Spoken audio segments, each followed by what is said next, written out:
Hola, cordial saludo a todos. Soy el profesor David Villar y en esta cuarta parte de la farmacología del sistema nervioso central vamos a tocar el tema de la anestesia local y regional. Para empezar, la anestesia local y regional tiene muchas ventajas y las principales es que nos va a permitir hacer procedimientos arriesgados donde quizás pues no se pueda usar anestésicos generales como le ocurre a los bovinos o animales que estén muy deprimidos y que no aguantarían bien una anestesia general.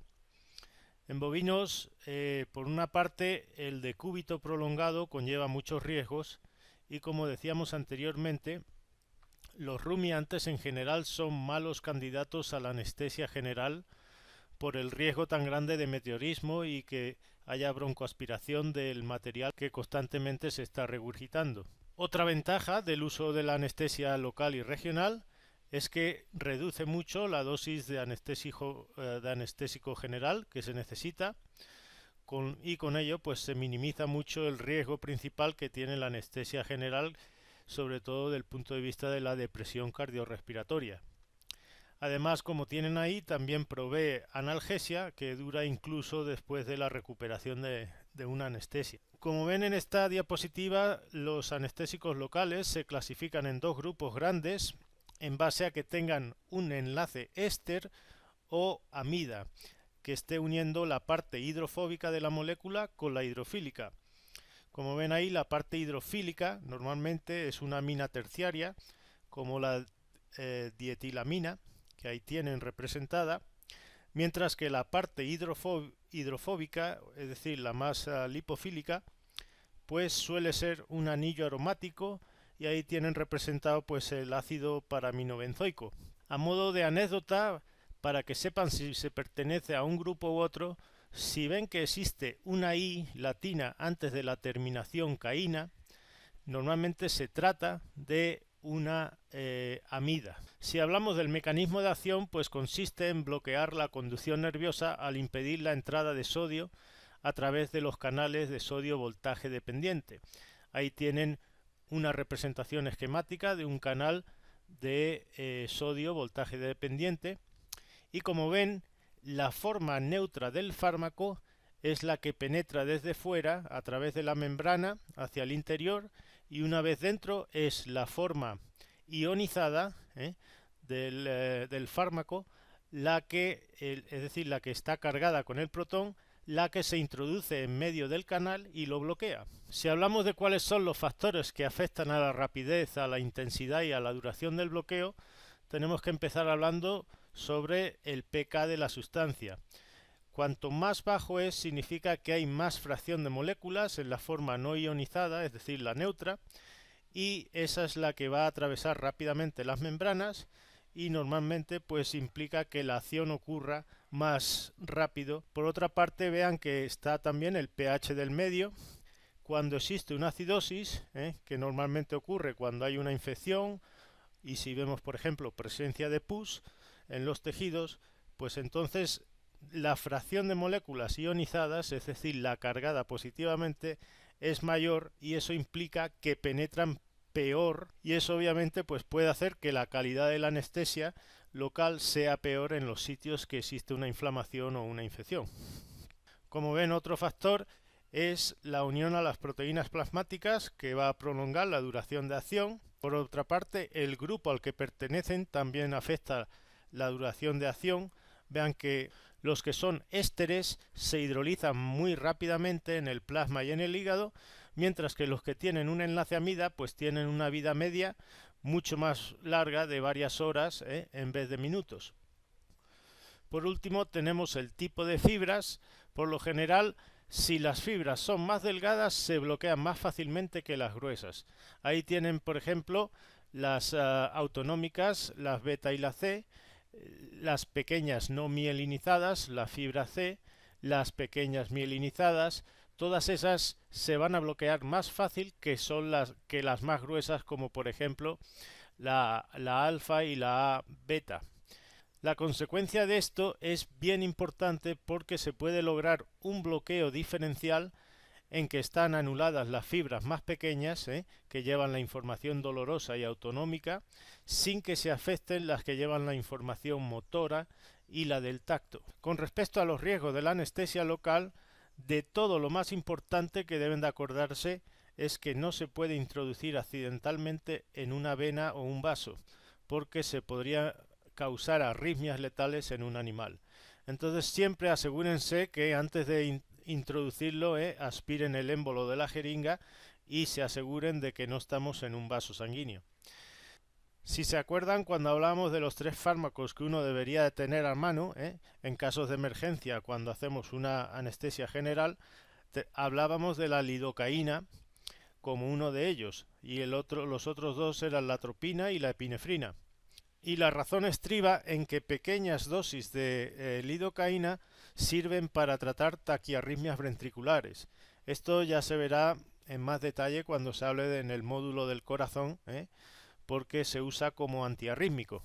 Aquí simplemente pues vamos a decir que una concentración plasmática alta de lidocaína pues afecta también a los canales de sodio cardíacos, y pues se reflejaría en un electrocardiograma como un intervalo PR aumentado, o un complejo también QRS aumentado. Para tener una idea de las dosis letales aproximadas, para la lidocaína está alrededor de 8 miligramos por kilo en el perro y 2 miligramos por kilo en el gato, por vía intravenosa, y los signos que observaríamos si está pasando a sangre ese anestésico local serían de una sedación inicialmente, y eso iría seguido de contracciones musculares, convulsiones, coma y muerte. Con respecto a los anestésicos concretos, aquí ya vamos a resaltar quizás lo más característico de los que podemos encontrar en el mercado, y como ven el más corriente de todos en veterinaria, y con diferencia, pues es la lidocaína,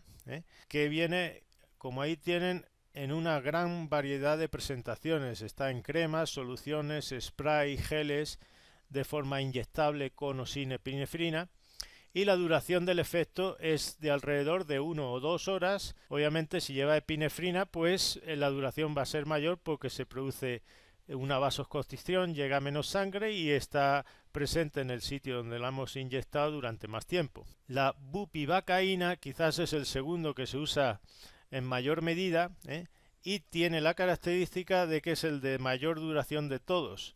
Por eso, pues cuando se quiere proveer analgesia posoperatoria, pues normalmente es el que se usa.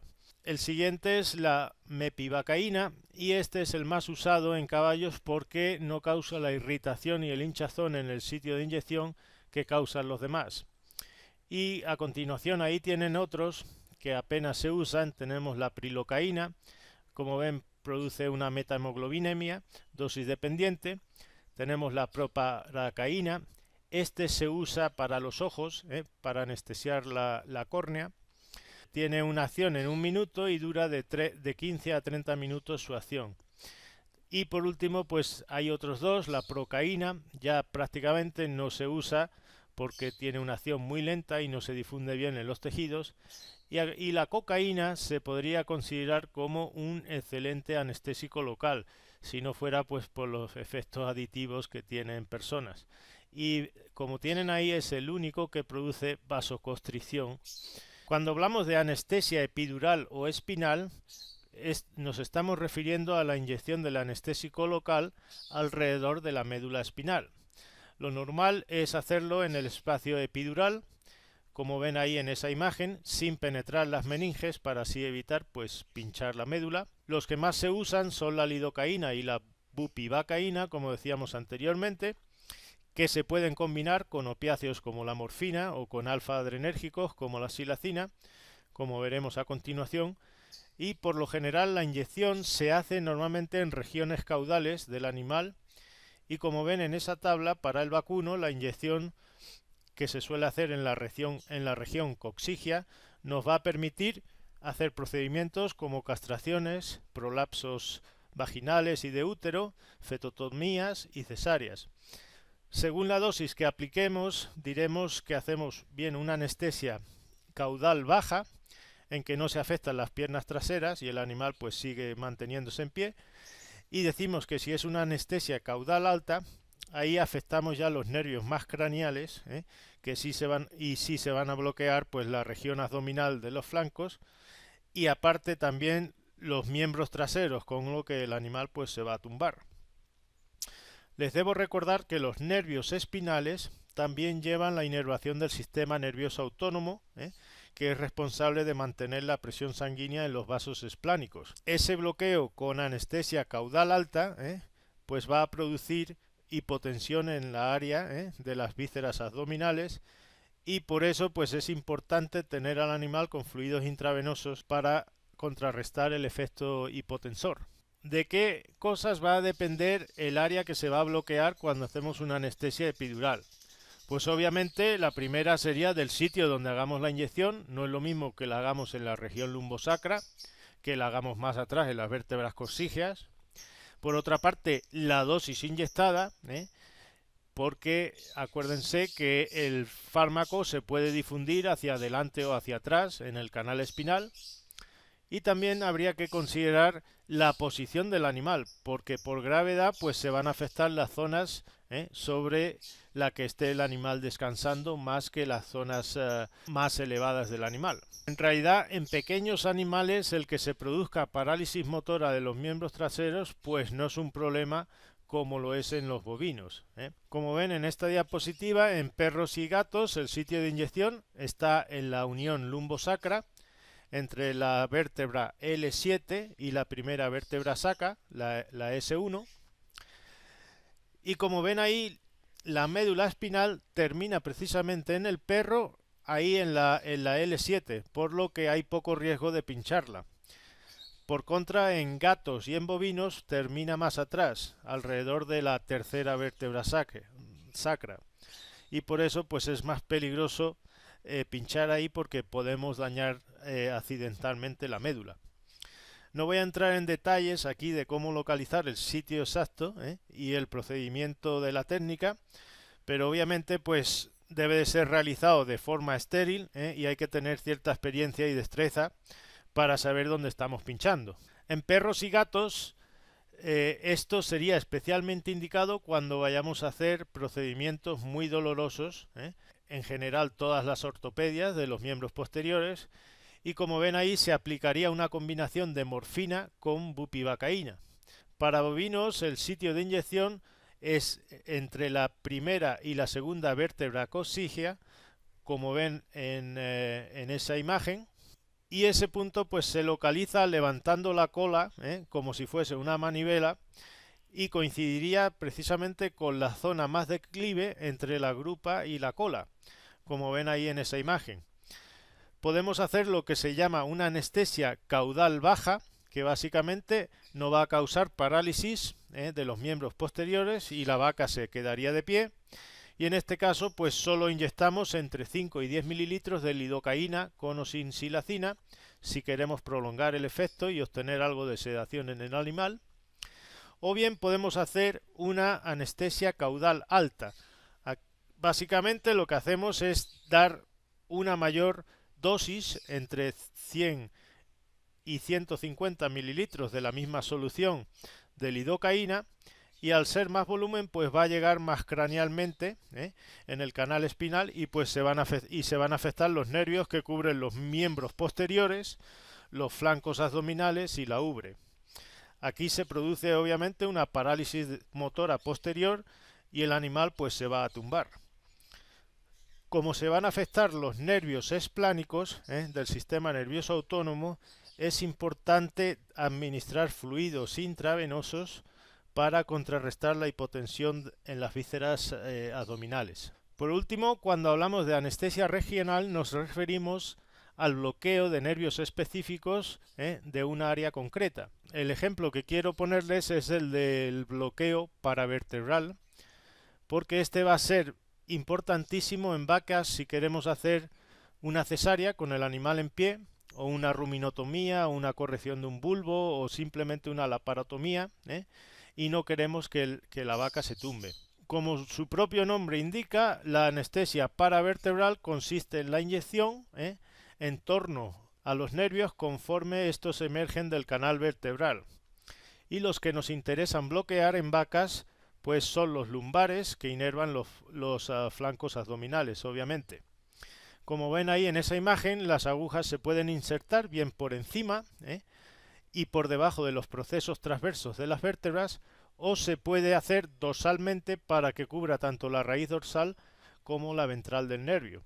Si solo se hace la anestesia ventral a los procesos transversos, vamos a dejar parte de la piel con cierta sensibilidad cuando cortemos. La punción se hace normalmente en la última vértebra torácica, la T13, y la primera y la segunda lumbar. Se inyectan entre 10 y 20 mililitros de lidocaína al 2%, y en 10 minutos pues el animal debe haber perdido la sensibilidad dolorosa.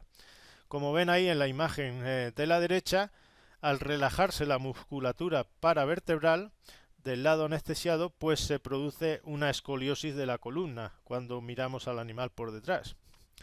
Y como decíamos, pues la anestesia dura entre 1 y 2 horas con la lidocaína, que es tiempo suficiente pues para hacer una cesárea en la mayoría de los casos.